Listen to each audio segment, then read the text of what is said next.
વિદ્યાર્થી મિત્રો, આજે આપણે તત્વયોગ્યમિતિય ભાગ 6માં વિરાટ અણુઓમાં રહેલા પરમાણુ સંખ્યા અને તેનું આણ્વીય દળની ગણતરી શીખીશું. દાખલા તરીકે ધારો કે તમને કોઈ આપેલું છે કે અજ્ઞાત સંયોજનમાં નાઇટ્રોજનના 46.6% દળથી રહેલા છે અને જો તે સંયોજનનું આશરે આણ્વીય દળ 60 ગ્રામ પ્રતિ મોલ હોય તો તે સંયોજનમાં n પરમાણુની સંખ્યા કેટલી? આવા પ્રશ્નો ઘણી વખતે નીટની અંદર પૂછાયેલા છે. ઘણી વખતે નાનો અણુ પણ હોય છે અને મોટો પણ હોય છે. અચ્છા, હવે જ્યારે પરમાણુની સંખ્યા શોધતા હોઈએ ત્યારે તેના માટેનું પણ એક તત્વયોગમિતીય સૂત્ર છે.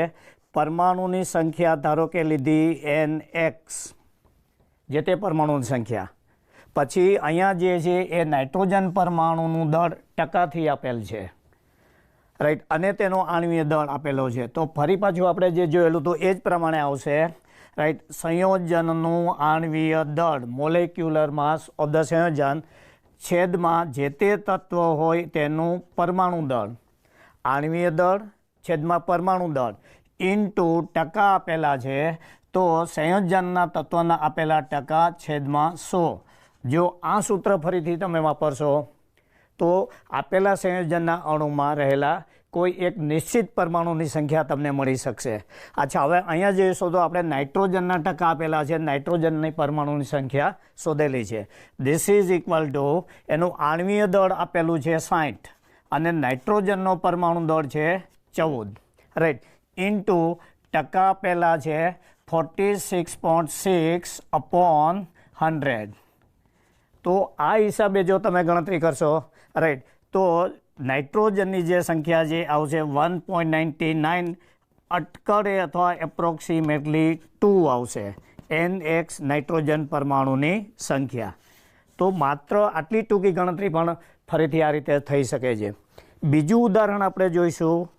તો બીજા ઉદાહરણની અંદર ખાસ કરીને અનેક વખત પૂછાયેલું છે. એમાં જૈવિક અણુઓ જો લઈએ તો પ્રશ્ન આપેલો છે હિમોગ્લોબિન. હિમોગ્લોબિનની અંદર આપેલું છે Fe is equal two 0.33% દળથી. હિમોગ્લોબિનના અણુમાં Fe પરમાણુનું જે દળ છે 0.33% દળથી આપેલું છે અને જો તેનું આણ્વીય દળ, રાઈટ, આશરે 67200 હોય તો એવું કીધેલું છે કે Fe પરમાણુની તેમાં સંખ્યા કેટલી હશે. આ બંને પ્રશ્નો લગભગ સમાન છે. અહીંયા નાની ગણતરી છે, અહીંયા મોટી ગણતરી લીધેલી છે. આણ્વીય દળ ખૂબ જ મોટું છે. તો ફરી પાછું પરમાણુની સંખ્યા પૂછેલી છે, સૂત્ર એકનું એક જ રહેશે. એટલે અહીંયા આવશે nx Fe પરમાણુની સંખ્યા બરાબર આપેલા સંયોજનનું આણ્વીય દળ, મતલબ મોલેક્યુલર માસ, અને તે સંયોજનમાં જે તત્વ કી પરમાણુ શોધવાનું છે એનું પરમાણુ દળ. અહીંયા તમને Feનું પરમાણુ દળ આપી દીધું હશે 56, રાઈટ, તો એ હશે એટોમિક માસ ઇન્ટુ જે તે તત્વ છે એના ટકા છેદમાં 100. ધીસ ઇઝ ઇક્વલ ટુ જો તમે મૂલ્યો દાખલ કરશો તો આણ્વીય દળ છે 67200 છેદમાં Feનું પરમાણુ દળ 56 ઇન્ટુ એના ટકા છે 0.33/100. તો અહીંયા ગણતરી થોડીક જટિલ રહેલી છે, છતાં પણ આવા પ્રશ્નો નીટ લેવલ ઉપર પૂછી શકાય છે. આનો જો તમે ભાગાકાર ગુણાકાર કરશો તો નિયરલી 13 જેટલો આવશે, રાઈટ. એ હિસાબે ગણવા જઈશો તો રાઈટ આની જે આવશે એ પરમાણુ સંખ્યા 3.99 આશરે આવશે. લગભગ આવી ગણતરીની અંદર ગુણાકાર ભાગાકાર જે કરતા હોઈએ છીએ એ છેલ્લો જવાબ આશરે આવતો હોય છે. રાઉન્ડ ઓફ કરશો, રાઈટ, તો આનું જે મૂલ્ય છે એ આવશે 4. મતલબ હિમોગ્લોબિનમાં Feનું દળ આટલું હોય અને જો તેનું આણ્વીય દળ 67200 હોય તો તેમાં રહેલા Fe પરમાણુની સંખ્યા 4 હશે, રાઈટ. આ પ્રશ્ન છે એ કેટલીક વખત, રાઈટ, ઉચ્ચ કઠિનતા મૂલ્ય પ્રાપ્ત કરવા માટે પૂછાયેલો હોય છે. એવી જ રીતે આપણે જોવા જઈશું તો ત્રીજો કોઈ એક સવાલ લઈએ તેનાથી ઊંધો. અત્યાર સુધીની તમામ ગણતરીઓની અંદર દરેક વખતે મેં પ્રયત્ન કરેલો છે કે જો કોઈ એક ગણતરી તમને ક્વેશ્ચનથી આન્સર સુધી લઈ જતી હોય તો વિદ્યાર્થી મિત્રો ફરી પાછો જાતે એવો જ પ્રયત્ન કરો કે એ આન્સર ટુ ક્વેશ્ચન જો તમને પૂછાય આને પ્રશ્ન બનાવી દઈએ અને આને જવાબ બનાવી દઈએ તો એ પણ તમને આવડવો જોઈએ. તેવી રીતે તમને આને પ્રશ્ન બનાવી દઈએ અને આને જવાબ પૂછે તો પણ તમને આવડવો જોઈએ. અથવા તો 6720 તો આ જે મુખ્ય સૂત્ર છે જો એને આપણે તપાસીશું તો એમાંથી ગણતરી કેટલી પૂછાય. આણ્વીય દળ, પરમાણુ દળ આપી દીધું હોય, તત્વના દળથી ટકાવારી આપી દીધી હોય તો પરમાણુની સંખ્યા પૂછાય. પરમાણુની સંખ્યા આપી દીધી હોય, આણ્વીય દળ આપી દીધું, મતલબ બાકીના જે બધા ઘટકો છે આપેલા હોય તો જે તે પરમાણુની સંખ્યા પૂછાય. કેટલીક વખતે પરમાણુની સંખ્યા આપેલું હોય, પરમાણુય દળ આપેલું હોય, જે તે તત્વ છે એના ટકા આપેલા હોય તો અજ્ઞાત સંયોજનનું સરેરાશ કે આશરે આણ્વીય દળ પણ પૂછાતું હોય છે. તો ત્રીજા ઉદાહરણની અંદર આપણે એનાથી ઊંધા જઈએ. દાખલા તરીકે સલ્ફરના ટકા જે દળથી 8% છે, રાઈટ, અને જૈવિક અણુમાં સલ્ફર રહેલું છે, રાઈટ. અને જો સલ્ફરનો પરમાણુ દળ 32 હોય તો તે અજ્ઞાત સંયોજનનું આણ્વીય દળ કેટલું હશે? ફરીવાર બોલું છું, અજ્ઞાત જૈવિક અણુ છે જેમાં સલ્ફરનું દળથી ટકાવાર પ્રમાણ 8% છે અને જો સલ્ફરનું પરમાણુ દળ 32 હોય તો તે સંયોજનનું રાઈટ આણ્વીય દળ કેટલું હશે? તો આ જે ગણતરી થઈ એ પ્રથમ અથવા આ ગણતરીથી તદ્દન વિરુદ્ધ છે.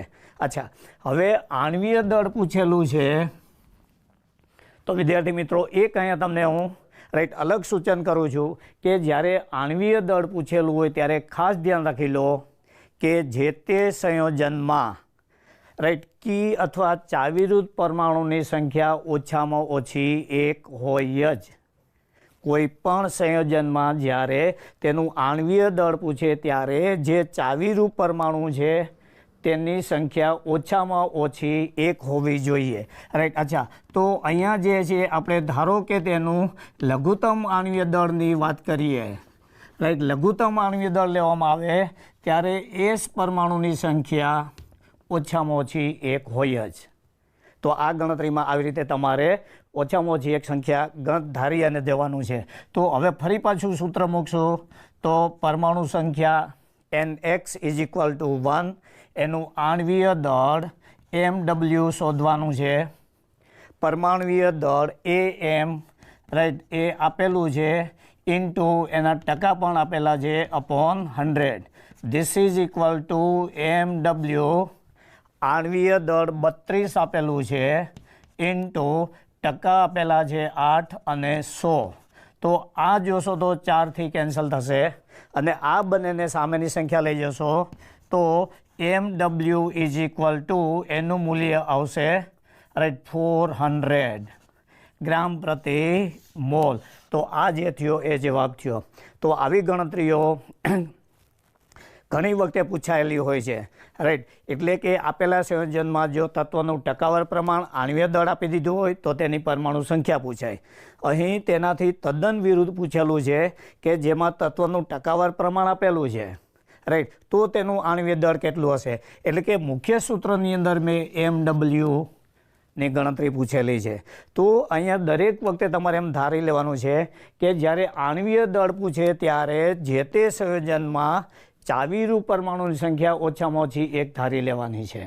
1 ધારી અથવા તો સ્વીકારી અને તે આધારે ગણતરી કરશો, રાઈટ, તો તમને એક પરમાણુ દીઠ એનો આણ્વીય દળ મળશે. એટલે અહીંયા જે જવાબ આવશે એ 400 ગ્રામ પ્રતિ મોલ આવશે. તો આવી એક ગણતરી થઈ, રાઈટ. વિરાટ અણુ હોય કે નાનો અણુ હોય, જો તેમાં તત્વના ટકા આપેલા હોય, આણ્વીય દળ આપેલું હોય તો તેની પરમાણુ સંખ્યા શોધી શકાય. અથવા પરમાણુ સંખ્યા અને ટકાવાર પ્રમાણ આપેલું હોય તો તે જે તે સંયોજન હોય અથવા જૈવિક મોટો અણુ હોય, રાઈટ, તો તેનું આણ્વીય દળ શોધી શકાય છે. આ એક પ્રકારની ગણતરી થઈ.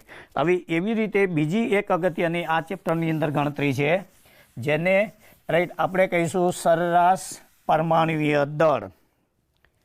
વિદ્યાર્થી મિત્રો, પરમાણ્વીય દળ સામાન્ય રીતે 2 પ્રકારના હોય છે, સાદા પરમાણ્વીય દળ અને ગ્રામ પરમાણ્વીય દળ. જ્યારે સાદા પરમાણ્વીય દળની વાત કરીએ છીએ ત્યારે રાઈટ તેનો કોઈ એકમ હોતો નથી. પણ જ્યારે ગ્રામ પરમાણુ દળની વાત કરીએ છીએ રાઈટ, ત્યારે તેનું દળ છે એ ગ્રામમાં દર્શાવેલું છે. આ ખાસ ધ્યાનમાં રાખી લો. ઓકે, હવે પરમાણુ દળની વાત આવે છે ત્યારે અનેક ગણતરીઓ વખતે આપણે જોયેલું છે કે કેટલાક તત્વો છે એનું જે પરમાણુ દળ છે રાઈટ, એ પૂર્ણાંક સંખ્યાની અંદર હોય છે. પણ ઘણા બધા તત્વો એવા જે છે કે જેનું પરમાણુ દળ રાઈટ ઘણી વખત અપૂર્ણાંક સંખ્યાની અંદર પણ હોય છે. તો પ્રશ્ન એ થશે કે પૂર્ણાંક સંખ્યા તો બરાબર સમજી શકાય, પણ અપૂર્ણાંક સંખ્યા શા માટે આવે છે અથવા ક્યારે આવે છે? તો આના માટેનો જે જવાબ છે, જે તે તત્વ છે તેનો પરમાણુય દળ અપૂર્ણાંક છે. આ માટેનું કારણ છે રાઈટ, ખાસ કરીને કુદરતમાં આપેલું તત્વ છે એ એક કરતાં વધારે સ્વરૂપે ઉદ્ભવે છે. અપૂર્ણાંક પરમાણુ દળ હશે ત્યારે જે તે તત્વ છે કુદરતમાં એક કરતાં વધારે સ્વરૂપ રાઈટ, એક કરતાં વધારે સ્વરૂપમાં ઉદ્ભવે છે. આવા જે તત્વો છે એક કરતાં વધારે ઉદ્ભવે તેને ખાસ કરીને આપણે સમસ્થાનિકો કહીએ છીએ. અને આ જુદા જુદા સમસ્થાનિકો એનું પરમાણુ દળ અને કુદરતમાં એની પ્રચુરતા, ટકા પ્રચુરતાના આધારે જે આપણે પરમાણુ દળ શોધશું એ સરેરાશ પરમાણુ દળ મળે છે. માટે કેટલીક વખતે પૂર્ણાંક સંખ્યાને બદલે તત્વનું પરમાણુ દળ અપૂર્ણાંક સંખ્યા પણ મળે છે. અહીં આપણે કોઈ એક ઉદાહરણ લઈશું. દાખલા તરીકે ધારો કે એવું આપેલું છે એફી. કુદરતની અંદર એફીના 3 સમસ્થાનિકો છે રાઈટ. અચ્છા, એમાં એક સમસ્થાનિક છે જેમાં એનું પરમાણુ દળ 54 છે અને ધારો કે કુદરતમાં એનું દળથી ટકાવાર 5 છે.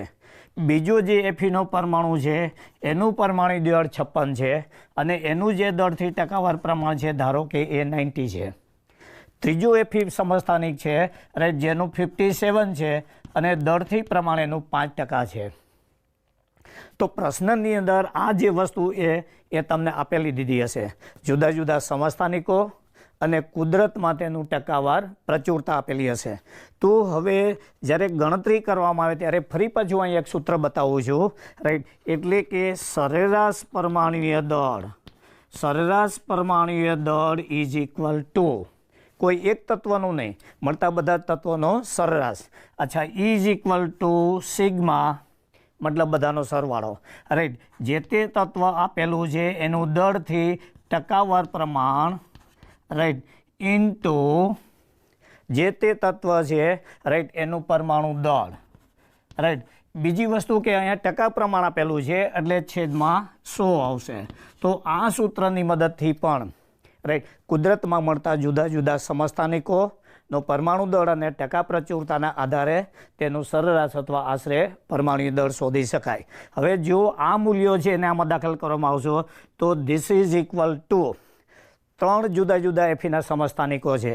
એમાં પહેલું જે છે એનું 5% છે એટલે 5 ઇન્ટુ રાઈટ એનું જે પ્રમાણ છે એ 54 છે. આ પ્રથમ એફીનું પરમાણુ પ્લસ બીજો જે એફી છે એનું ટકાવાર પ્રમાણ 90 છે રાઈટ, અને એનું પરમાણુ દળ છે 56 પ્લસ ત્રીજો પરમાણુ છે એના ટકા 5 છે રાઈટ, અને એનું જે પરમાણુ દળ 57 છે. ટકા છે એ માટે છેદમાં 100 આવશે. આ વસ્તુનું તમે ગુણાકાર કરી અને સરવાળો કરશો રાઈટ, તો એનું જે મૂલ્ય છે લગભગ 55.95 છેદમાં 100 આવી રીતનું આવશે. ધીસ ઇઝ ઇક્વલ ટુ 100 જો હટાવી દઈશું તો એનું આવશે 55.95.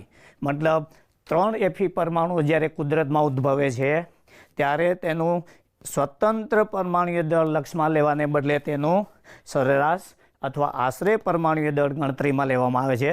અને આ ગણતરી ઉપરથી એફીનું જે સરેરાશ પરમાણુ દળ છે ઇટ વિલ કમ ટુ 55.95. આ એક ઉદાહરણ થયું. તમારા માટે આ સૂત્ર છે એ ખૂબ જ અગત્યનું છે. તેવી જ રીતે ધારો કે હજુ પણ આપણે એક ઉદાહરણ લઈએ, આવું નવું અન્ય કોઈ પણ આપી શકે. એવું જરૂર નથી કે મેં એફીનું ઉદાહરણ આપ્યું તો તમને એફી પણ આપી શકે. ધારો કે કોઈ એક તત્વ છે એક્સ, કુદરતની અંદર, રાઈટ. અને એનું દળ જે છે એ 200 છે અને એ જે છે એના પર્સન્ટેજ 4 છે. બીજું એક તત્વ છે એક્સ, એનું જે છે 199 અને એના જે પર્સન્ટેજ છે એ 90 છે. ત્રીજું સ્વરૂપ છે સમસ્થાનિકનું એક્સ, એનું જે છે 202 છે, રાઈટ. અને એનું જે દળથી ટકાવાર પ્રમાણ છે એ 6 છે. આ ઉદાહરણનું મેં બીજું અન્ય ઉદાહરણ લીધેલું છે. તો અહીંયા તમે જોશો તો તત્વ એક્સનું સરેરાશ પરમાણુય દળ, અહીંયા ઇમ્પોર્ટન્ટ થિંગ ઇઝ સરેરાશ, એવરેજ એટોમિક માસ. સરેરાશ પરમાણુય દળ ઇઝ ઇક્વલ ટુ, રાઈટ. તો ફરી પાછું સૂત્ર આનું આ જ આવશે, જે તે ઘટકના પ્રચુરતાના ટકા ઇન્ટુ એનું પરમાણુય દળ, જે તે ઘટકના પ્રચુરતાના ટકા ઇન્ટુ તેનું પરમાણુ દળ. જેટલા જેટલા સમસ્થાનિકો હશે એનો બધો જ આ રીતે સરવાળો કરશો તો તમને પરમાણુ દળ મળશે. તો આ હિસાબે પ્રથમ તત્વ છે એના ટકા 4 છે અને એનું પરમાણુ દળ છે 200, રાઈટ. ઓકે. પ્લસ બીજું તત્વ છે એના 90% છે અને એનું પરમાણુ દળ છે 199 છે.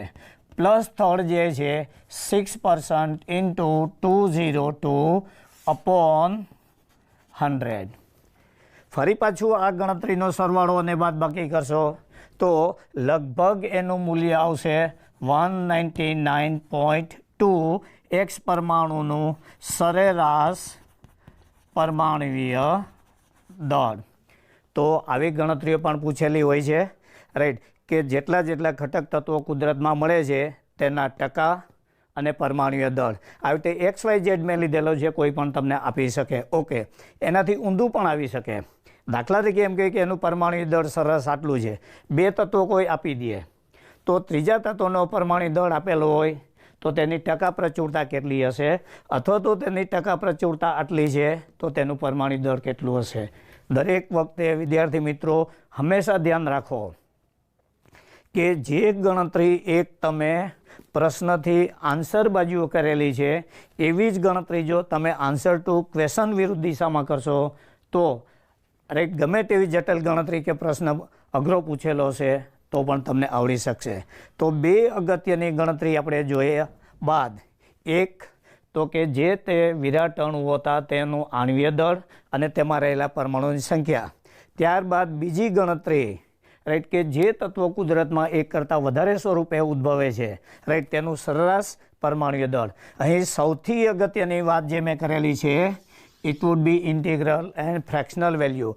પરમાણુ દળ છે મોટાભાગે પૂર્ણાંક સંખ્યા, કેટલીક વખતે અપૂર્ણાંક સંખ્યા. આવર્ત કોષ્ટકની અંદર પણ તમને આનો પ્રશ્ન પૂછાય છે, નીચેનામાંથી કયા ઘટકનું મૂલ્ય અપૂર્ણાંક હોઈ શકે છે? તો એમાંથી પરમાણુ ક્રમાંક કદાપી અપૂર્ણાંક હોઈ શકે નહીં. પરમાણુ દળાંક અથવા પરમાણુ દળ તો એ પૂર્ણાંક કે અપૂર્ણાંક હોઈ શકે છે. પછી બીજા મૂલ્યો પણ આવી રીતે આપી શકે, રાઈટ. ઓકે. તો પરમાણુ દળ છે ઇટ કેન બી પૂર્ણાંક પણ હોઈ શકે અથવા અપૂર્ણાંક પણ હોઈ શકે. 2 અગત્યની ગણતરી જોયા બાદ, રાઈટ, ચેપ્ટર 1ની અંદર એના પછીનો જે સરેરાશ ભાગ છે એ ખાસ કરીને, રાઈટ, આગળ આપણે જે જરૂર પડશે એ રાસાયણિક પ્રક્રિયાઓ અને તેનું સંયોગીકરણ. વિદ્યાર્થી મિત્રો, મોટાભાગની ગણતરી રાસાયણિક પ્રક્રિયાઓને આધારે થતી હોય તો જો રાસાયણિક સંયોગીકરણના નિયમો તમને ખ્યાલ હશે તો આગળની ગણતરીઓ છે એ ખૂબ તમે સરળતાથી કરી શકશો. તો હવે રાસાયણિક ગણતરી માટેના અથવા રાસાયણિક સંયોગીકરણ છે, રાઈટ, રાસાયણિક સંયોગીકરણ માટેના જે નિયમો છે, મૂળભૂત નિયમો છે, એ નિયમોની પ્રાથમિક ચર્ચા, એલિમેન્ટરી કોન્સેપ્ટ ઓર એલિમેન્ટરી આઈડિયા, એને બહુ ડિટેલમાં લઈ જવાની જરૂર નથી, રાઈટ. નિયમો કયા છે, તેના ઉદાહરણ કયા છે, તેનું મહત્ત્વ શું છે અને આ નિયમોની મર્યાદા કઈ છે, આ 4 બાબતો એટલે એને આપણે elementary concept of the, right, રાસાયણિક સંયોગીકરણના નિયમો કહેવાય. એમાંનો જે પહેલો નિયમ છે એક પછી એક વિગતવાર ચર્ચા કરું છું, રાઈટ. એ જે છે એ દળ સંરક્ષણનો નિયમ, law of conservation of mass, law of conservation of mass, આ નિયમ છે ખાસ કરીને લેવોઇઝર નામના વૈજ્ઞાનિકે આપેલો. It was stated by the scientist Lavoisier. અચ્છા, આ નિયમ અનુસાર ખૂબ જ સરળ નિયમ છે. દળ જે છે રાઈટ, એ દળનું સર્જન કે એનું વિનાશ શક્ય નથી. આ નિયમ અનુસાર દળનું સર્જન કે વિનાશ શક્ય નથી. ઘણી વખતે આપણે એવું પણ જોડે જોડે જાતે લખી નતા હોય છે, જે તમારે એક્સટેન્ડ નથી કરવાનું. કારણ કે ઉર્જાના સંદર્ભમાં આવે છે ત્યારે આપણે એવી વાત કરીએ છીએ કે ઉર્જાનું સર્જન કે વિનાશ શક્ય નથી, પરંતુ તેનું એક સ્વરૂપમાંથી અન્ય સ્વરૂપમાં રૂપાંતર કરી શકાય છે. તો એ હિસાબે વિદ્યાર્થી ઘણી વખતે એને એક્સટેન્ડ પણ કરી નાખે છે. તો દળના કેસની અંદર નથી આવું. Right, okay. અચ્છા, એટલે દળનું સર્જન કે વિનાશ શક્ય નથી. ધારો કે કોઈ એક પ્રક્રિયા તમે આ રીતે લીધેલી છે, C+O2 = CO2. આગળ પણ આપણે ચર્ચા કરેલી હતી. કાર્બનનું 12 અને ઓક્સિજનનું 32 પ્રક્રિયકોનું કુલ દળ 44. તો આ દળ સંરક્ષણના નિયમને આધારે કરી શકાય કે જો પ્રક્રિયકોનું કુલ દળ 44 હોય તો તેમાંથી ઉત્પન્ન થતી જે નિપજો છે એનું પણ કુલ દળ 44 થવું જોઈએ, નાઇધર ક્રિએટેડ નોર ડિસ્ટ્રોય. રાઈટ, કાર્બનનું 12, ઓક્સિજનનું 32, એ હિસાબે 44 થશે. મતલબ રાસાયણિક પ્રક્રિયા દરમિયાન દળ યથાવત અચળ અથવા એનું સંરક્ષણ થાય છે. હવે આ નિયમ છે રાઈટ, એ નિયમ ક્યારે ખોટો પડે છે અથવા એમાં અપવાદ ક્યારે આવે છે. જેમ મેં ચર્ચા કરેલી કે નિયમનું નિવેદન, તેનું ઉદાહરણ, તેનું મહત્ત્વ અને અપવાદ. ખાસ કરીને જ્યારે રેડિયો સક્રિય પ્રક્રિયા રાઈટ, રેડિયો સક્રિય પ્રક્રિયાઓ અથવા ફેરફાર થતા હોય ત્યારે રાઈટ કેટલાક દળનું ઉર્જામાં રૂપાંતર થાય છે. તો એ વખતે દળનું સર્જન કે દળનો વિનાશ થઈ શકે છે. ઇન શોર્ટ, રેડિયો એક્ટિવ પ્રક્રિયાઓની ચેન્જીસની અંદર રાઈટ દળ સંરક્ષણના નિયમનું પાલન થતું નથી. રાઈટ, દળનું સર્જન કે દળનો વિનાશ થાય છે. તો આ જે છે એ દળ સંરક્ષણના નિયમની મર્યાદા. એ પછીનો બીજો ઉદાહરણ જોઈશું. રાઈટ, તો એ ખાસ કરીને આવે છે રાઈટ નિશ્ચિત પ્રમાણનો નિયમ. નિશ્ચિત પ્રમાણનો નિયમ જે છે રાઈટ, એ ખાસ કરીને પ્રોસ્ટ નામના વૈજ્ઞાનિકે રજૂ કરેલો હતો.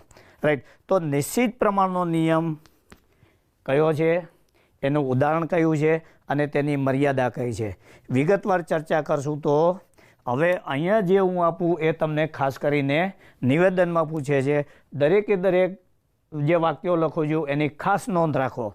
એક તો કે અહીંયા જે છે એ એક જ સંયોજન માટે વાત કરવામાં આવેલી છે, એક કરતાં ભિન્ન ભિન્ન સંયોજનો માટે નહીં.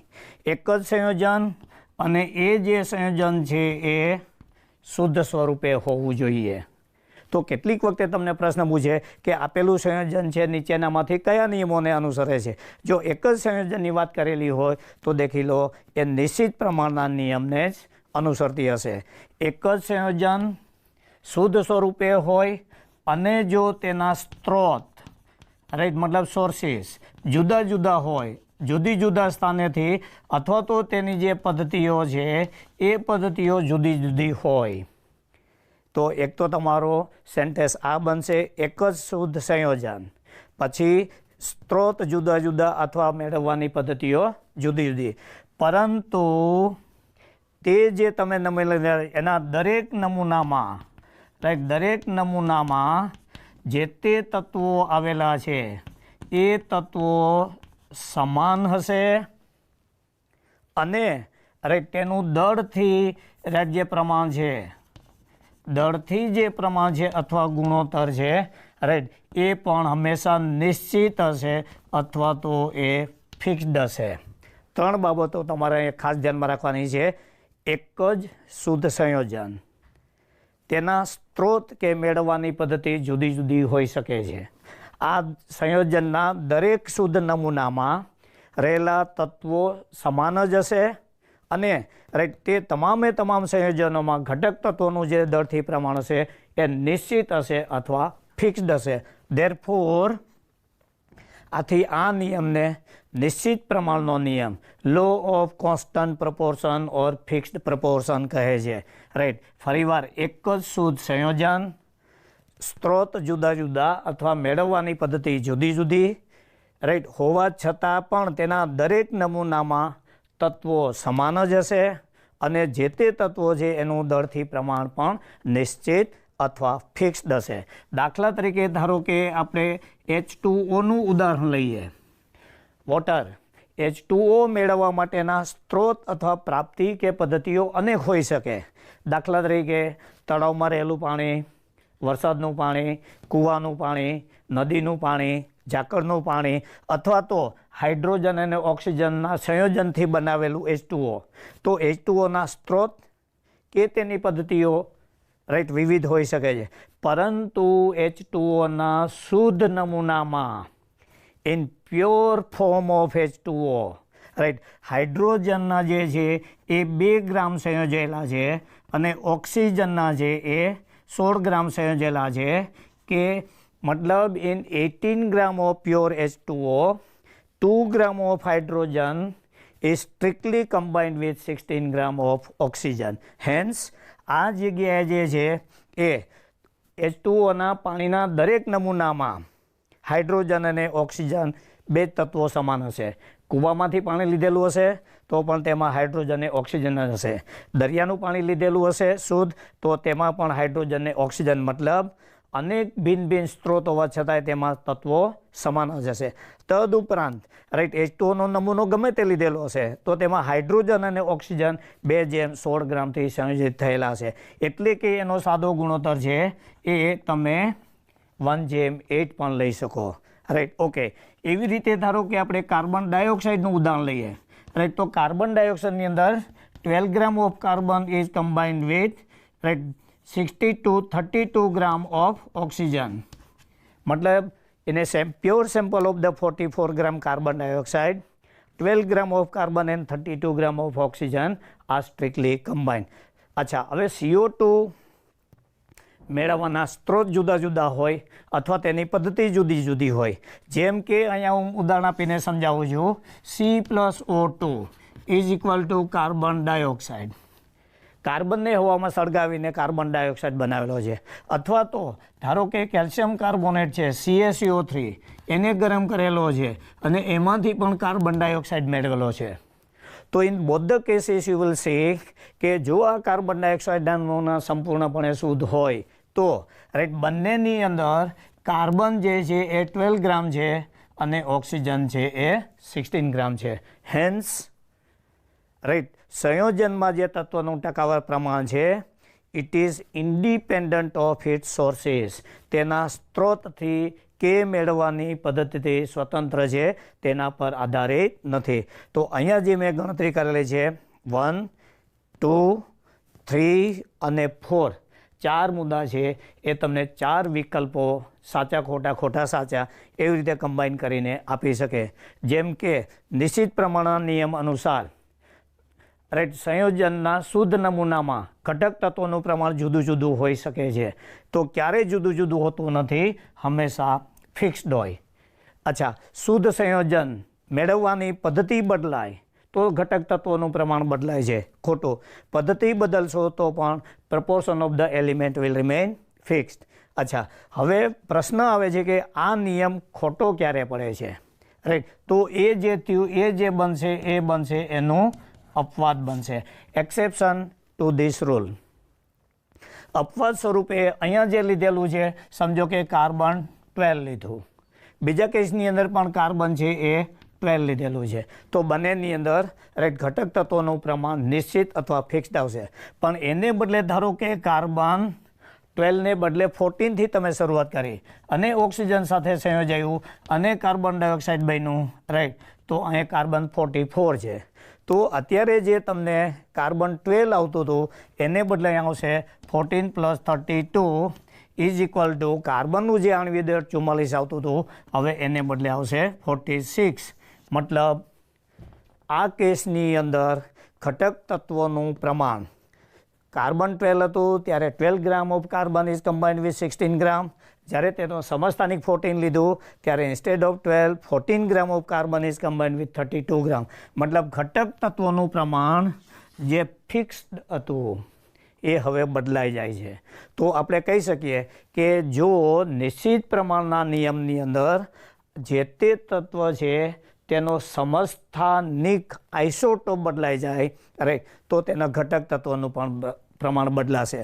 મતલબ અહીંયા એક નિવેદન એવું પણ કરે નિશ્ચિત પ્રમાણના નિયમ અનુસાર જો તત્વના સમસ્થાનિકો લઈને એક જ તત્વના સમસ્થાનિકો લઈને સંયોજનો બનાવવામાં આવે તો તે સંયોજનોમાં ઘટક તત્વોનું પ્રમાણ ફિક્સ્ડ રહેવાને બદલે બદલાઈ જશે.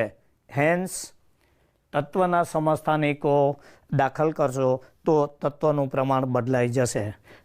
ઓકે. મતલબ આ જગ્યાએ તમારે આટલું ધ્યાનમાં રાખવાનું નિશ્ચિત પ્રમાણ એક જ સંયોજન માટે શુદ્ધ સ્વરૂપે સ્ત્રોત ભિન્ન ભિન્ન મેળવવાની પદ્ધતિ ભિન્ન ભિન્ન.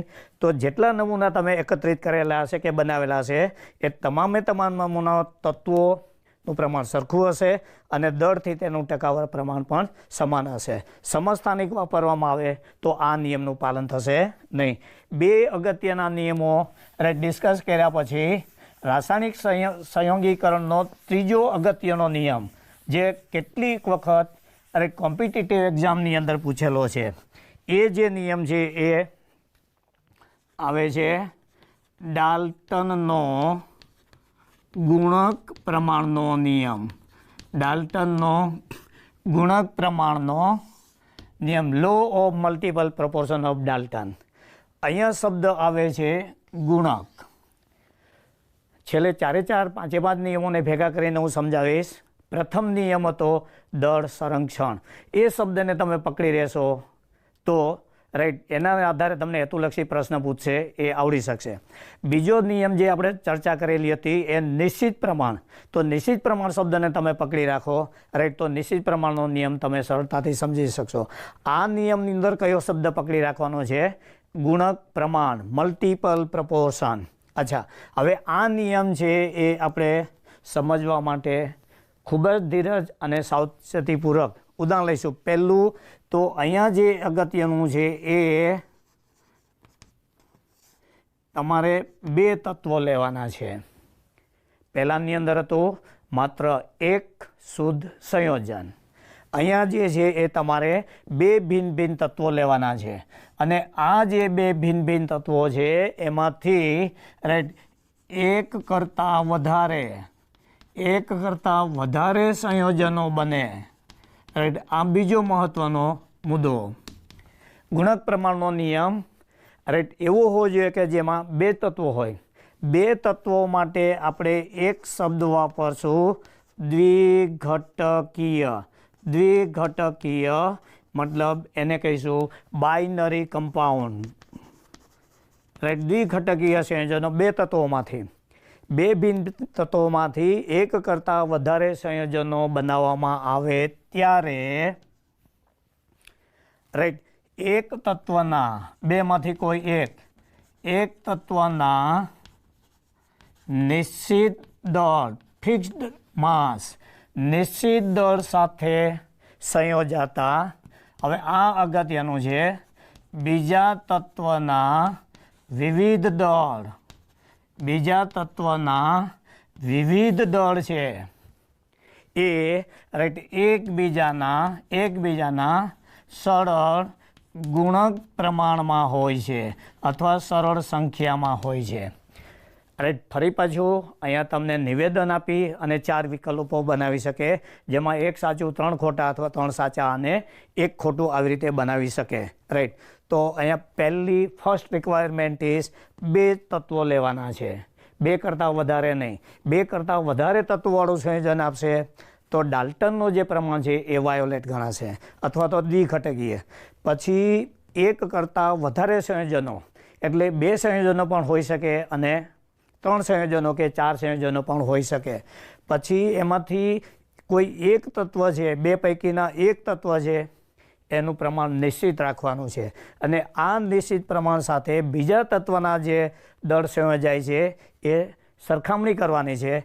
એ જે દળની સરખામણી કરશો તો they would be found to be in simple multiple proportion of each other. અચ્છા, હવે દાખલા તરીકે ધારો કે આપણે અહીંયા ઉદાહરણ લઈએ તો પહેલું ઉદાહરણ હું લઉં છું જેના ઉપરથી તમારે બહુ સ્પષ્ટ રીતે સમજી જવાનું છે કે H2O અને H2O2 હાઇડ્રોજન અને ઓક્સિજન જેવા 2 તત્વોમાંથી H2O અને H2O2 સંયોજન બનાવી શકાય.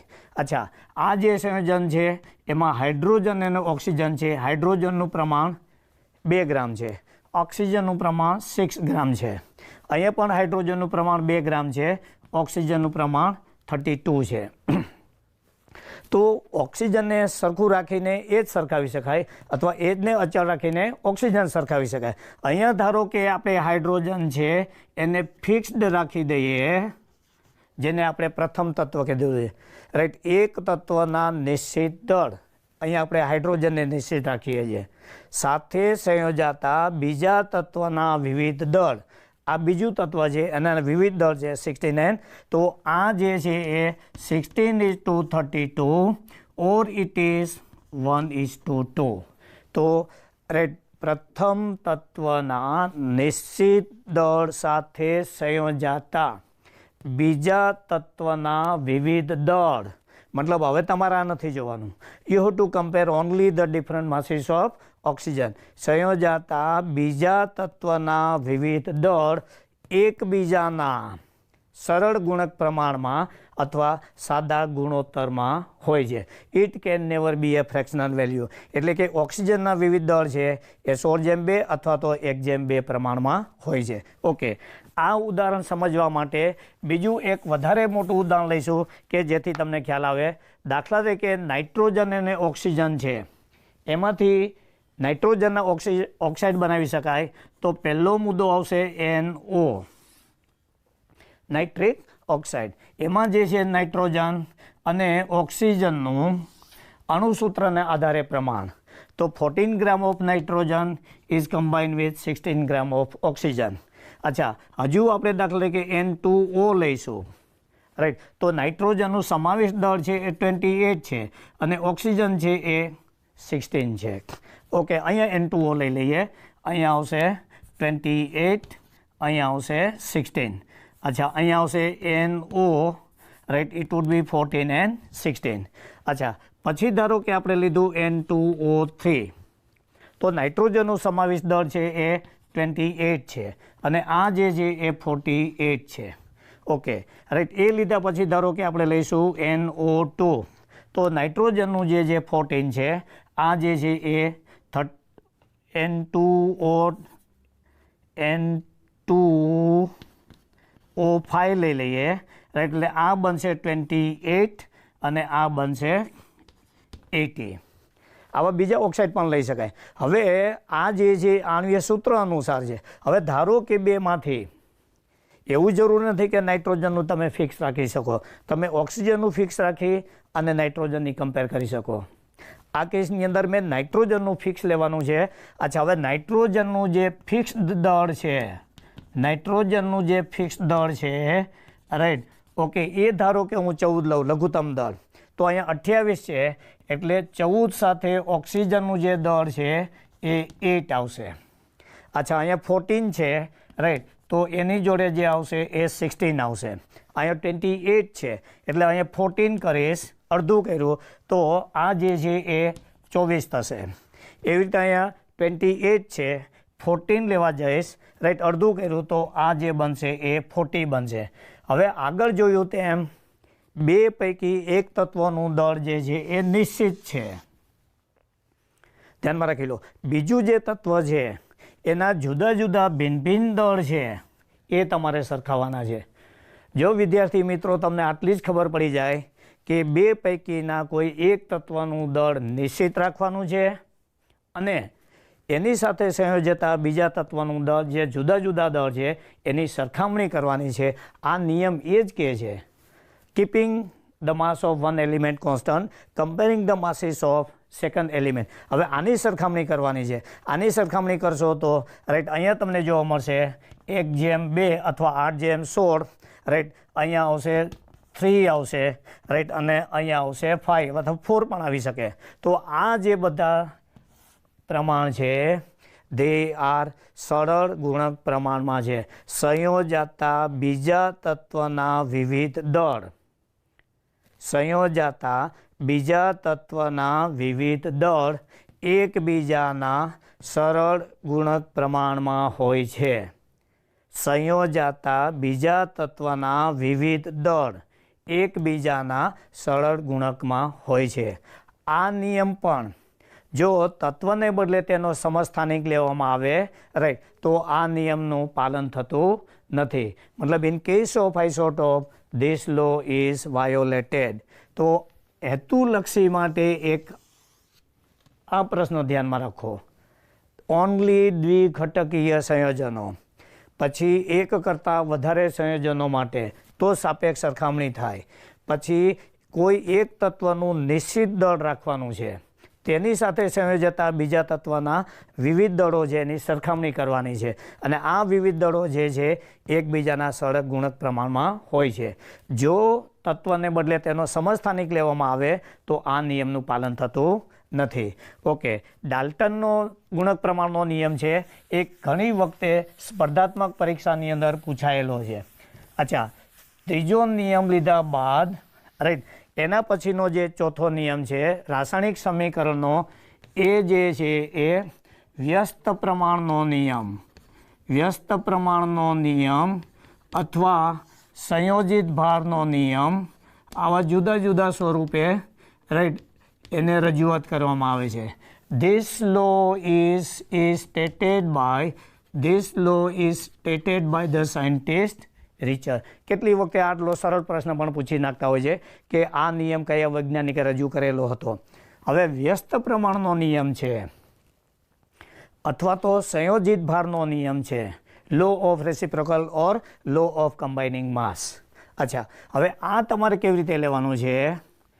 તો પહેલું નિશ્ચિત પ્રમાણ જો યાદ કરીશું તો એક જ સંયોજનને લાગુ પડે છે. ગુણક પ્રમાણનો નિયમ લઈશું તો બે તત્વોમાંથી બનેલા બે કે બે કરતાં વધારે સંયોજનોને લાગુ પડે છે. વ્યસ્ત પ્રમાણનો નિયમ છે રાઈટ. તો અહીંયા ધ્યાન રાખવાનું છે રાઈટ. તો ખાસ કરીને અહીંયા આવે છે 3 તત્વોનો ઉપયોગ કરીને રાઈટ. 3 તત્વોનો ઉપયોગ કરીને ઓછામાં ઓછા તેમાંથી 3 સંયોજનો મેળવવાના છે. પણ શરત એટલી છે કે આ જે 3 સંયોજનો છે એ પણ ફરી પાછા દ્વિઘટકીય બાઇનરી હોવા જોઈએ જ. અચ્છા, હવે પહેલી વસ્તુ ઓછામાં ઓછી 3 તત્વોમાંથી 3 સંયોજનો અને દ્વિઘટકીય હોવા જોઈએ. નાની નાની વસ્તુ ધ્યાન રાખશો તો આપેલા નિયમો છે એકદમ સ્પષ્ટ થઈ જશે. અચ્છા, હવે ધારો કે આપણી પાસે તત્વ એ, તત્વ બી અને તત્વ સી આવું આપેલું છે. તો તત્વ એના ધારો કે એ ગ્રામ અને તત્વ બી છે એના બી ગ્રામ રાઈટ. અને તત્વ સી છે એના સી ગ્રામ લઈએ. બરાબર ધ્યાન રાખી લેજો તો જ આ નિયમની સ્પષ્ટ સમજૂતી મળે એમ છે. આગળના 3 નિયમો એક કે બે વખત વાંચી જવાથી આવડશે. આ નિયમને તમારે પૂરેપૂરો સમજવો પડશે. 3 ભિન્ન ભિન્ન તત્વો છે, એમાંથી 3 દ્વિઘટકીય સંયોજનો બનાવવાના છે, તત્વ એ, બી અને સી. હવે આ નિયમ એવું કહે છે કે જો 2 તત્વો એ અને બી રાઈટ તેમના કોઈ પણ દળ આપેલા દળથી ત્રીજા તત્વ સીના નિશ્ચિત દળ સાથે, આ જે દળ છે એ ફિક્સ્ડ રાખવાનું છે, એની સાથે સંયોજાય. ધારો કે આની સાથે સંયોજાય છે નિશ્ચિત દળથી. B gram of B combines with C gram of C. એવી રીતે તત્વ એ જ્યારે સી સાથે સંયોજાય રાઈટ તો તત્વ એનું એ ગ્રામ એ પણ તેટલા જ દળ, ધારો કે આ 6 ગ્રામ હોય તો બી combines with 6 gram, A કમ્બાઇન્સ with 6 ગ્રામ. આનું જે દળ છે બંને માટે નિશ્ચિત લેવાનું છે હવે આ નિયમ એવું કહે છે કે બે તત્વો તેમના બરાબર રાઈટ આપેલા દળથી ત્રીજા તત્વના નિશ્ચિત દળ સાથે સંયોજાય ત્યારે જો આ બે તત્વો પણ એકબીજા સાથે પ્રક્રિયા કરે તો તેમના દળ કેટલા હોય છે? તો કે જે દળ અહીંયા સંયોજિત હતા તેના જેટલા જ અથવા જે તે દળ હોય તેના ગુણક પ્રમાણમાં હોય છે. ફરીવાર બોલું છું, A, B અને C 3 તત્વો છે.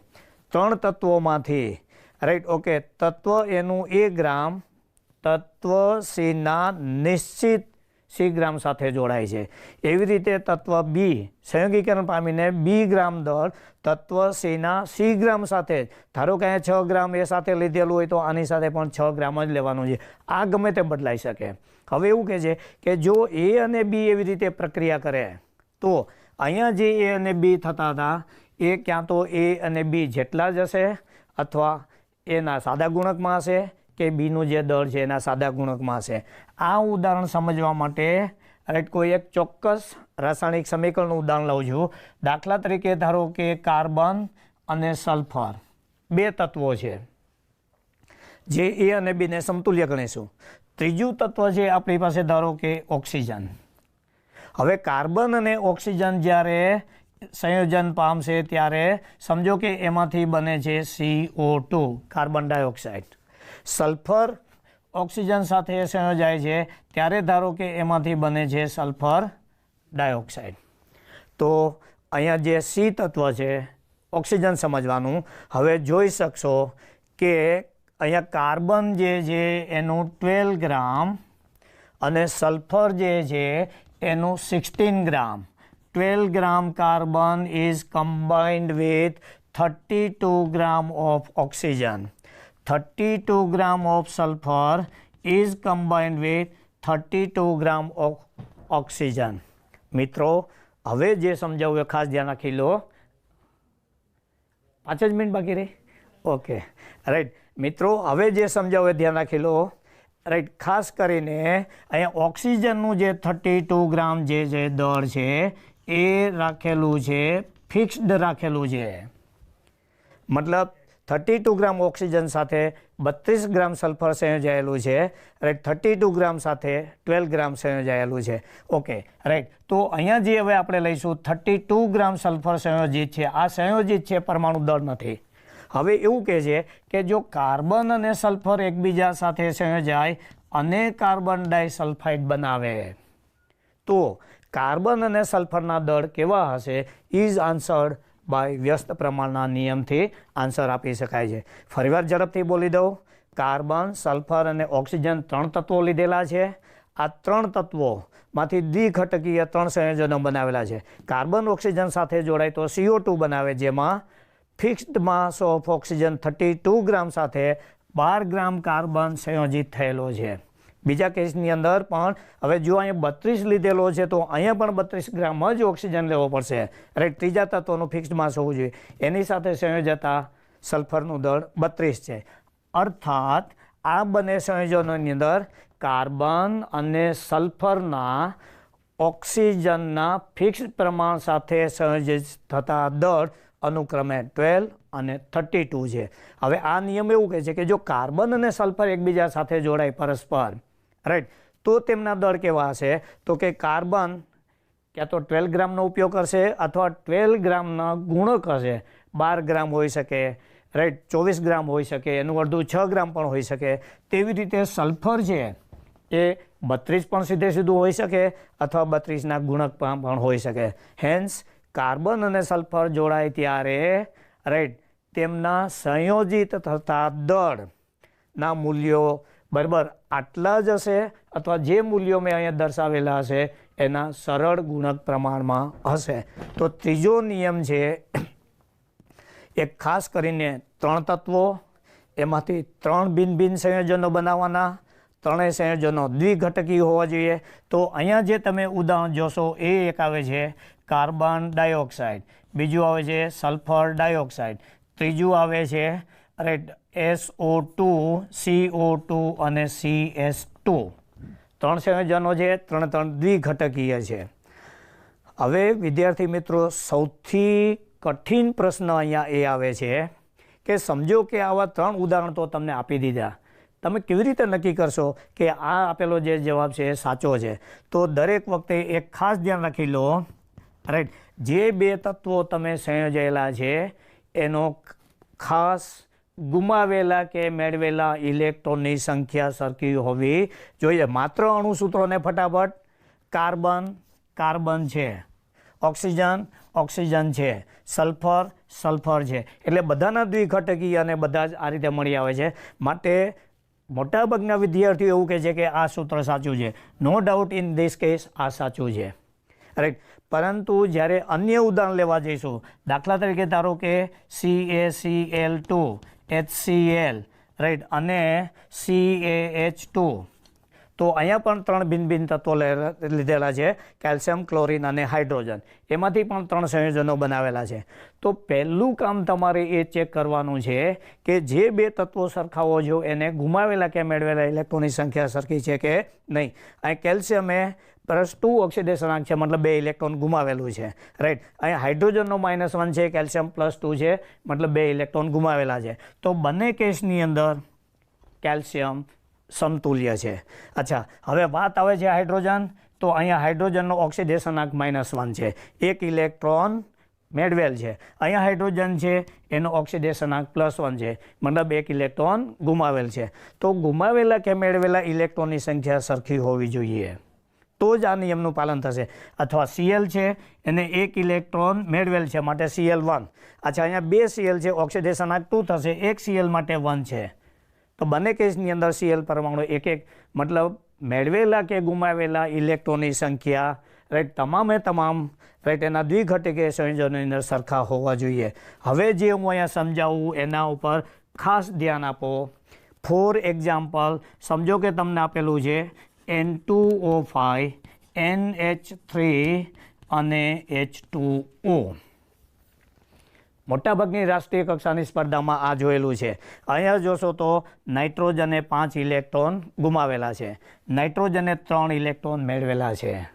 તો number of electron that are lost and gain are unequal, એટલે દ્વિઘટકીય પણ છે, 3 ભિન્ન તત્વો છે, બધી શરતોનું પાલન થાય છે, but number of electron lost and gain are not equal, and therefore આ જે સેટ ઓફ કમ્પાઉન્ડ છે એ વ્યસ્ત પ્રમાણના કે સંયોજિત ભારના નિયમને અનુસરશે નહીં. કેટલી વખતે મેં જોયેલું છે કે અહીંયા વિદ્યાર્થીઓ ભૂલ કરે છે. આ તેનું સાચું ઉદાહરણ છે, રાઈટ, આ તેનું સાચું ઉદાહરણ નથી. એવી રીતે દાખલા તરીકે તમે લેશો તો P2O3, PH3 અને H2O. ઝડપથી જોઈશું તો આનો ઓક્સિડેશનાંક 3 છે, મતલબ 3 ઇલેક્ટ્રોન ગુમાવેલા છે. આનો ઓક્સિડેશનાંક -3 છે, 3 ઇલેક્ટ્રોન મેળવેલા છે. હાઇડ્રોજનનો ઓક્સિડેશનાંક -2 છે, 2 ઇલેક્ટ્રોન મેળવેલા છે, 2 ઇલેક્ટ્રોન મેળવેલા છે, 1 ઇલેક્ટ્રોન ગુમાવેલો, 1 ઇલેક્ટ્રોન ગુમાવેલો. તો જે તે ઘટક તત્વો છે, phosphorus 3 electrons are gain, 3 electrons are lost, electron transfer equal. Oxygen 2 electrons are gain, 2 electrons are gain. Hydrogen 1 electron lost, 1 electron lost. તો આ જે ઉદાહરણ છે ઇટ ઓબેસ, રાઈટ, વ્યસ્ત પ્રમાણના નિયમનું પાલન કરે છે. વિદ્યાર્થી મિત્રો, આજનું જે આખી આપણે ચર્ચા કરેલી હતી એ સ્પર્ધાત્મક પરીક્ષા માટે ખૂબ જ ઉપયોગી છે.